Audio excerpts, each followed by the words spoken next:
बिस्मिल्लाहिर्रहमानिर्रहीम। अस्सलामुअलैकुम व्यूअर्स, कैसे हैं आप सब। आज की इस खास वीडियो में बेसन के खास फ़ायदे आपके साथ शेयर करूँगी।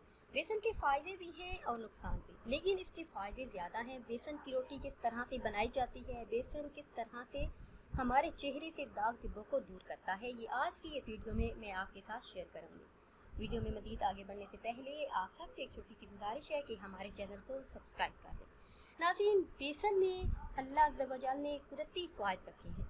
चाँद से चेहरे से दाग धब्बों को हटाने के लिए, चेहरे के दाग धब्बों को दूर करने के लिए आपने करना ये है कि आपने बेसन लेना है, साथ में आपने हल्दी लेनी है और इसमें हस्बे ज़रूरत सरसों का तेल मिलाकर कुछ अरसे के लिए अपने चेहरे पर लगाना है।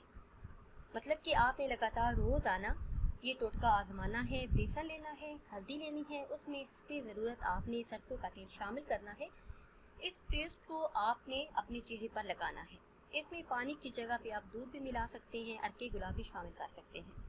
इस तरह जल्द ही आपके चेहरे से दाग धब्बे दूर हो जाएंगे और चेहरा निखरना शुरू हो जाएगा।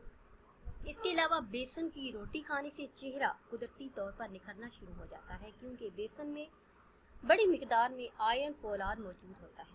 इसकी रोटी खाने से जिस्म में खून की कमी फौरी तौर पर पूरी होती है और जिस्म में ताज़ा खून पैदा होना शुरू हो जाता है, जिसकी वजह से रंगो रूप निखरना शुरू हो जाता है।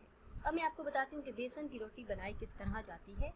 करना आपने ये है कि आपने गंदम का आटा 1 प्याली ले लें, बेसन 3 प्याली ले लें, हरा धनिया बारीक काट लें, सुर्ख मिर्च आधा चम्मच ले लें, जीरा सफ़ेद आधा चम्मच ले लें, प्याज 1 अदद ले लें। सारे मसालों को आटे और बेसन में मिलाकर हस्बे ज़रूरत पानी शामिल करके गूंद लें।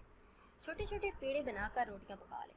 घी से या फिर सुबह आप इसको इस्तेमाल करें, जैसे भी आप जो भी घी आप पर लगाना चाहते हैं। ये जो रोटी है बेसन की, ये मैदे, जिगर, आंतों की खराबी, काले यरकान, इस्तेका में बेहद मुफीद है। इसके अलावा जिल्द के बिगड़े हुए अमराज, बर्स में भी बेहद मुफीद है। चेहरे पर जो दाग धब्बे हैं वो भी दूर हो जाएंगे, जिस्मानी कमजोरी भी दूर हो जाएगी। नाज़रीन, अगर वीडियो आपको अच्छी लगे तो इसे लाइक करें और शेयर करें। मुझे दीजिए इजाज़त। अल्लाह हाफ़िज़।